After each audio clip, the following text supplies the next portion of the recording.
pretty much have to just manage throughout, really? Yeah, I think it was a bigger shock to me than anyone else, reading that I was a doubt for the second test. But there you go, I'm not, and feel completely fit and well. The Achilles thing, as I've said before, it's purely a management thing, and it feels that good at the moment. The reason I didn't play golf yesterday is because I didn't want to potentially put it under strain and get something inflamed or anything else. So that was the reason I didn't play, and it's not because I'm a big injury doubt. So no, I'm feeling good. And as you say, players always managing things. This is something that goes back a bit. I mean, we all know you do your cycling almost to try and help that. This is just something that you feel you pretty much have to manage, I suppose, with a really busy schedule that you've got at the moment. Yeah, absolutely. You know, back-to-back test matches is one thing that comes into play. You know, you've got one, full rest day. I would rather have my feet up, which is, the blatant honesty about it. And as I say, we got a rest after this test, but it's a quick turnaround. The other thing was we spent a lot of time in the field.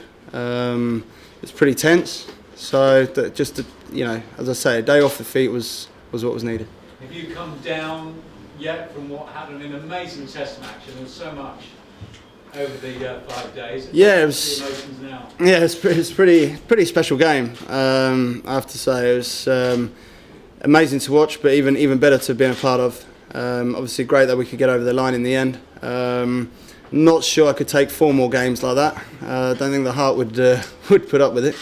But I just think all in all it was an unbelievable advert for Test cricket, for Ashes cricket, and the amount of text messages and phone calls I've got from people who've never watched cricket, not interested in cricket, so they were absolutely glued to the television and can't wait for the game to start on Thursday. And that's great. That's the Ashes and Test cricket doing its job and getting people excited about the game that we love. Australia nearly got over the line. I mean, I know you would have expected them to be fighters anyway, but do you think this is just showing that it could be just a really tight series throughout? Well, it was always going to be, and that's what we have prepared ourselves for. And I think that's one of the reasons we dealt with the situation so well and dealt with the game so well. We stayed calm, and that was a lot to do with our preparation and what we expected. The Australians are fighters. They're not going to lie down and die at any stage, and we had to fight equally as hard, if not harder, to get ourselves in a position to win the game and then go that one step further and actually win it. So it's going to be exactly the same this week, and we're steeling ourselves for that. As you say, you prefer not to have such a tight finish all the time out, but when you do come through a situation like that, does it actually give the team almost more when you go back into the dressing room that you can pull through a situation like that? Yeah, it gives you a huge amount of confidence, and it doesn't matter how many games you've played, how long you've been playing. A situation like that affects people in different ways, and you don't quite know how you're going to go until you're in that position. But the way we handled ourselves, the way I thought Cookie dealt with the pressure was phenomenal. Obviously Jimmy, the bowlers, everybody, the whole team going in at lunch. The environment was still full of belief, full of confidence, but as much as anything, it was very calm, and that's what you need in those situations. So we take a huge amount from that. Just explain a little bit, like for example, the effort that Jimmy exerted in that morning session, what that I guess takes out of you, but then turn yourself around so quickly. I guess it's quite a difficult process. Yeah, and that's reasons you have to manage your workload and manage what you're doing on your days off. Jimmy, to get a 10 for in an Ashes Test match or in any Test match is a great effort, but more special. In that situation, and I think it's not just the physicality of bowling those 13 overs, but when you're under that extreme pressure and that stress, it feels physically harder as well. So it's not just the 13 overs, but it's in that situation, and for him to produce what he did was something pretty special. You said Australia can be we're fighters by nature. What worries you about Australia here at Lords in particular? We've got a great record here. What concerns you about our lineup the most, do you think? To be honest with you, I've just arrived, so I haven't given that much thought. But as I said, the worry is they're fighters. No one's going to take a backward step in this Test series. And that in itself, you're not just going to sort of win a good toss or something or get 500 and that's the game, which might happen other times. You know that you're fighting for 5 days, and that asks a lot of questions of yourself, mentally, physically. and that's the greatest challenge, I think. DRS has, obviously been a big talking point from Trent Bridge. England seem to have used it better than Australia at the moment. I gather you're a key part almost of that. Do we have a look at that again process with Alistair? Could you talk us through your own approach to how you feel DRS should be used by the team? Yeah, look, I'm the key part when we get it right, and I'm not when we get it wrong. So that's I'll firstly say that. DRS for me, I think is the way forward. I think it's a brilliant idea.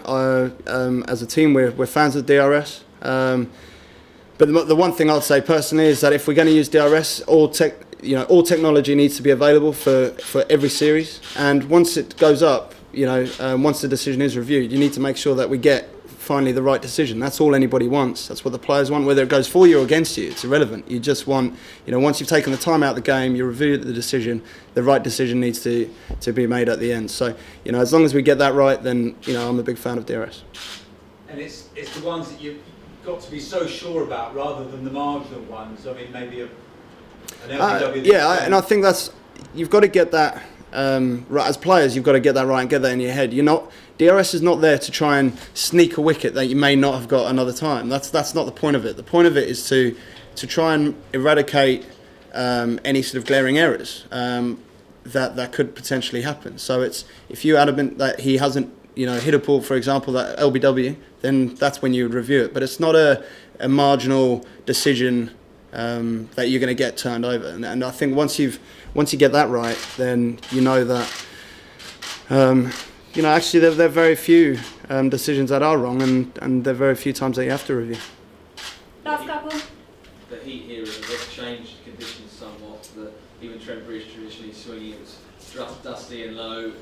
I know you only just got here, but it looks like the Lord's outfield is perhaps a bit drier than normal. Are you expecting potentially something similar again, and reverse swing being key and cutters and things like that? Yeah, it looks that way. As I say, I've just walked across the square now. I haven't even seen the wickets covered up, but the outfield seems dry, so it's going to be a quick outfield. We know that, so the batters will be happy there. Bowlers will be moaning again, but we'll have to wait and see. We're still 2 days out. We'll have to wait and see what the wicket looks like. And we know at Lords that whatever the wicket looks like, you usually look up, not down. And there aren't any overheads about. It usually swings around a little bit, so I think we'll pay more attention to that than the actual wicket.